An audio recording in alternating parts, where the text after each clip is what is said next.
Hey, just wanted to weigh in real quick. I've seen a couple people online making comparisons and asking questions about the way that The Martian, the movie, compared with its book, and how Andy Weir's book was absolutely outstanding. And folks wanted to know whether the movie held up to the book, since so frequently people are of the opinion that the book is so much better than the movie. I really kind of like to do it the other way around. I like to watch the movies before I read the books. And in that regard, I find the books just that much more enjoyable because you get a little bit of extra content in there.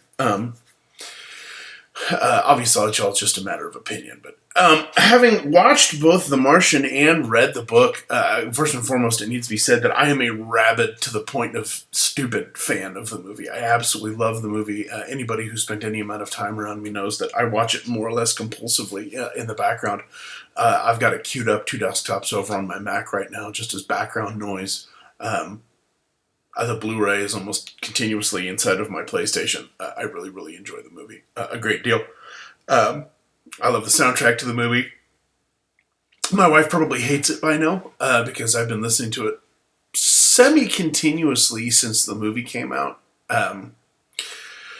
which that's been, 6 months? Something like that. It's a good soundtrack. It really, really is. Go and get it. The score, not the one with all the disco on it, unless you really, really like disco, in which case, stop watching my video. You belong on somebody else's channel. The book. The first thing that absolutely needs to be said is the book really, really does follow the movie, or perhaps it's the other way around. Chicken, egg. The book and the movie mirror each other quite closely. They really did a good job with... They really did a good job with the movie.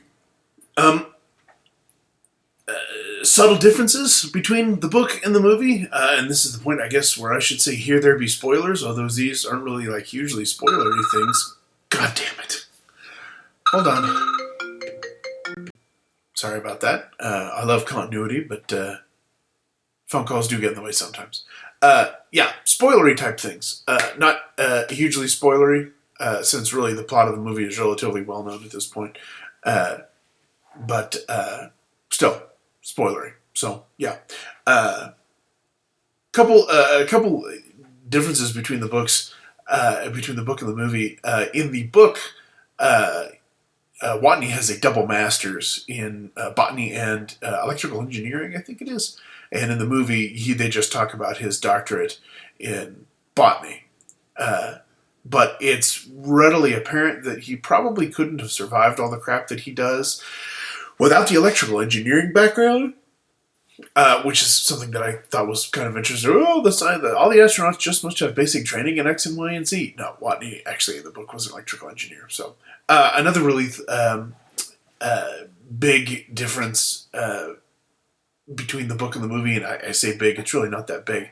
If I have one major gripe about a change that was made between the book and the movies, it was that there's a part in the movie where, after Watney's crops have died, after the decompression that takes out the main airlock of the Hab, he's sitting out on a rock and monologuing to Commander Lewis about how she's going to need to go and visit his family and tell them, what he did and why he loved it and yada, yada, yada. In the book, he's not saying that to Commander Lewis. He's actually writing a letter to Martinez instead and actually, tell him about how, seeing as how you're the closest thing that I have to a best friend, et cetera, et cetera. And it was a far more potent moment in the books with him talking to Martinez than it was Lewis, given how much crap they constantly give each other back and forth in the books. Another little thing that I really wish they had put in the movie, just to add a little bit of flavor, was the letters that pass back and forth between Hermes and Watney.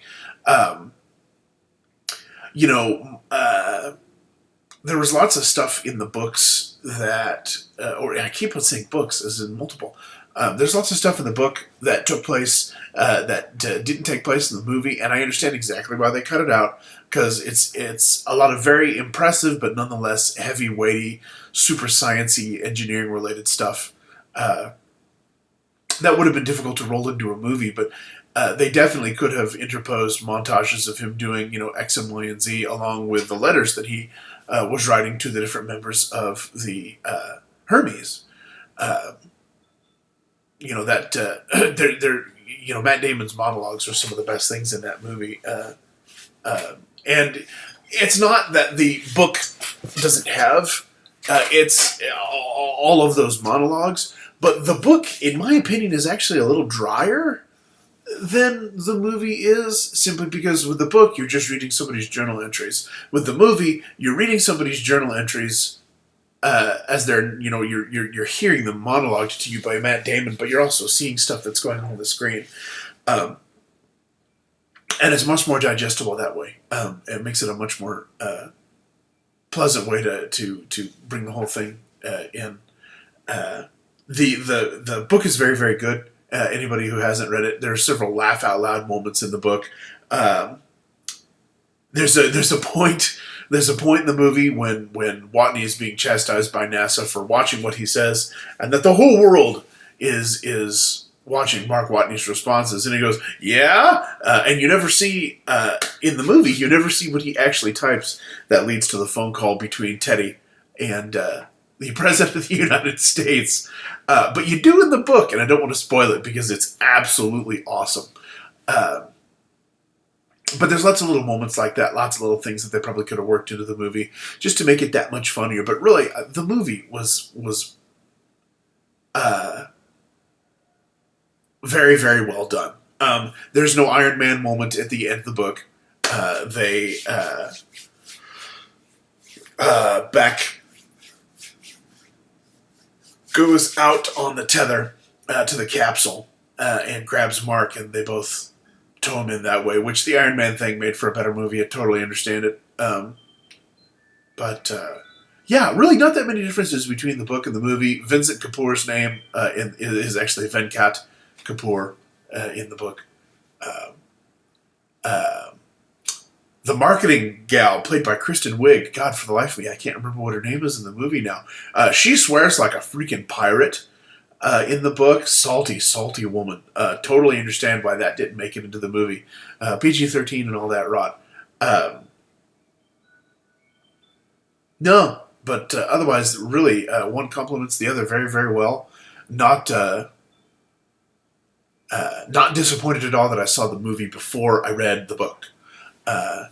I might have been a little bit irritated about all of the stuff that they just had to leave out of the movie. There's a ton of engineering-related stuff that they just had to cut out of the movie. Lots of little hurdles that Watney had to go through. Lots of little dangers. Again, the book is fascinating from an engineering standpoint, startlingly accurate. Tons of stuff that you just don't think about him having to deal with up on that planet.